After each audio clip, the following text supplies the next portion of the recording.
I can't hear you, Nouh. I think you're muted. Can you hear me? Can you hear me now? Yes. Thank you so much. Yes, of course, definitely I agree with the former speaker about the importance to empower and to include all the stakeholders. And this is what I want to talk about that, and I want to talk about the political parties and the political spectrum in this MENA region to understand its situation and draw some lessons and give some suggestions how to make it, how to empower it, how to make these political parties, associations, etc., cooperate and collaborate and build coalitions and partnerships together in this region. So in my intervention, it will be two-time intervention. I would like to talk or to present the political quickly spectrum or situation in this region after the Arab Spring and after the outbreak of the COVID-19. This is extremely important to draw lessons and to suggest some practical, feasible solutions. Quickly, I want just to remind that we witnessed a kind of decline of the classical political parties since 2010, and we know all the dissolution of the التجمع الدستوري الديمقراطي in Tunisia. Also in Egypt, big party, Hosni Mubarak party, Hizb al-Watani al-Demokrati, was dissolved. So this is the first element or the first point. The second point, we witnessed also the emergence of new political parties, but they have a very challenging resilience capacity. This is the new feature of the new political party emerged after the Arab Spring. I have in mind the party Hirak Tunis, Irada, created by Monsef al-Marzouqi, which was unable to resist and to ensure continuity due to internal conflict between members. Second, I have in mind حزب المصريين الأحرار, the political party, who was initially successful, but internal conflict and division emerged.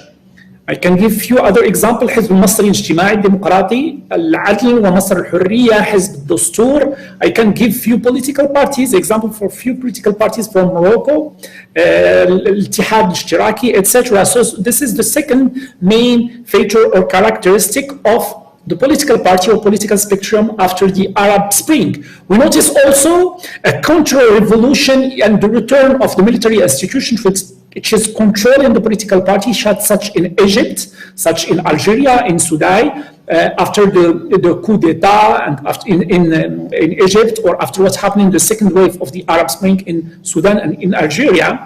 And finally, concerning the political spectrum, we witness also the repression of the political opposition and weakening and which weakened the political parties. In a study conducted by Austrian AIES Institute, they showed that surveillance policies in the MENA region since the Arab Spring have intensified censorship and data espionage. So this is the situation very briefly, and we can come back to that and to talk about it, the situation of the political spectrum. So this political spectrum and this evolution impacts the political behavior of the citizens, of the populations. Let me give you some hints or the evolution of the situation. So they use the political power, they use COVID-19 to reinforce the deep state. They use the outbreak of the coronavirus as pretext to crack down on human rights and for political purpose, etc. In my country town in Morocco, the government tried to pass bill, we call it 2220, to control more social network and political opinion. So what are the consequences as presented by the Arab, for example, Arab opinion report? The consequences is kind of increase of the loss of confidence and the non-representativeness of the political parties. Let me give you a few figures quickly. In 2016, a minority of people across this region report to be a member of political party, nearly 5%. 67% of the population, they declare, or the respondent, they lost confidence in political parties. In 2018, after 4 election process, municipal and parliamentary and presidential, that took place in 4 Arab countries, in Egypt, in Tunisia, in Lebanon, in Iraq, that confirmed that the increase of electoral hesitation in these countries from year to year, especially among the youth. This is the first thing. The second thing, what we call the emergence of what we call the digital shift, and this is extremely important, and all solutions they need to take this digital shift into consideration. So political participation in our world is becoming more and more virtual. According to the to Arab Opinion Index, big majority, and I can give you the figures, citizens in the Arab world have changed their political behavior since 2000, since the Arab Spring. They rely on new communication technologies to access to information and to follow the news. They use social network to express their political point of view and to interact on economic, social, and political issues. 61% they use social network for political purposes. I just want to give the final example, the boycott campaign in Morocco, and how it was very successful by using social network. This boycott campaign, for who does not know it, it has been very popular. In few months, more than 90% of Moroccan, they were aware of the boycott campaign of 3 products, and almost 3/4 of the citizenship of the Moroccan citizen, they participate in this campaign, in this political campaign. This is to stress the importance of taking into consideration the digital shift. So I have some suggestions to adopt or to cope with this, what we can call this new normal politically, but maybe later on I can talk about them. Yeah. Thank you, Nouh, for your insightful thoughts. We will definitely talk later about your recommendations on how to cope with the new normal, as you call it. But I have a quick question, and I would solicit your answer in 1 minute, please.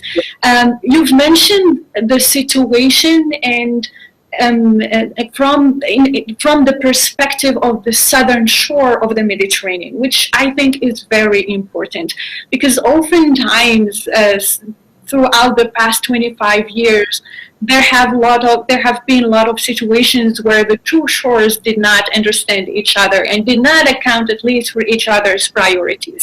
And now you've told us about an important priority for the southern shore countries, which is maybe to reform political culture and the role of political parties. My question, how can the northern shore help the southern shore to reach that, to achieve that objective?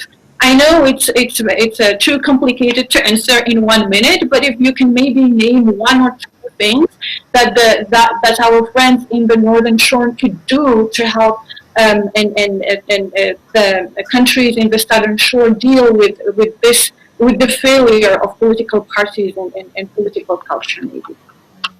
In 2 words, training and partnership, and sharing kind of resource bank, and I will talk about the solution later on. I will give example of some solutions, workable solutions and successful solutions, but it's extremely important to stop to look at this region or the South region and to talk always about stopping immigration and stopping terrorism, but working with the civil society, sharing the best practices and building true and permanent and durable partnership by sharing the best practices. But I will go back to that in my recommendations. Thank you, Nouh, again for your insightful thoughts. Thank you, Haytham. I would also like to have Nouh's input, since he covered the role of political parties in the region and the challenges they've been going through. So on maybe, and we can also link it to the second part of your presentation, or about the solutions to the challenges you've presented. So do you think, just to read a quick reminder of Samah's question, so do you think that okay, let me just get back the question. Okay, so do you think that the European partners, again, are sincerely ready to link their relation with the region, be it Egypt or any other country, with an opening space for democratic parties' establishment and work? Can you hear me? Yes, yes. Yeah, I'm not sure. I think that we need to ask our European partner. We cannot talk on their behalf. I can just assume their good faith, and I think that they did some good initiative to show this good faith. But I'm not an European. I'm European. I'm Moroccan. So, and I think that we don't need to wait for outsider to help us to resolve the situation. If the help is here, it's more than welcome. If not, I think we need to handle and to deal with our internal problems and to resolve them ourselves. This is intrinsic solution, not extrinsic or exogenous solution. So, few in quick sentences, how to cope with this new normal. What the political parties they should stop, what they should start, and what they should accelerate to be able to cope with this the new normal, or the digital shift or transformation. They stop assuming that the old way will come back. This is first. Second, accelerating the best practices around collaboration, flexibility, inclusion, and accountability. And I don't think that I have time to give more details about that. Third point is stop relying. You have time. Please feel free. Okay. So our session will end at 3 p.m. Just to let everyone. Cool. This is good news. Thank you so much. So we need to change if we want to borrow some concept from business, from companies, from enterprise perspective. I think that we need to modernize the structure of the political parties. We need to stop working or shifting or accelerating the shift from lines and silos to network and to teamwork. We also need the political parties to accelerate the transition to agility. Agile political parties are more decentralized, and they depend less on top-down command and control. Top-down command and control decision making. They create agile teams, which are allowed to make the most day-to-day decision. Changing communication policy by integrating social network, definitely to ensure the generalization of political information. I want also to talk about some experience by the NDI Institute. We need to learn from real-life examples. Through analyzing, we have a lot of case studies to help political parties to learn from experience of other worldwide political parties and organizations. The National Democratic Institute, NDI, they have very interesting website which can serve as resource for political parties that want to use technology to improve their way of functioning. So this is the first thing. The second thing, political parties, they can consult digital parties portal.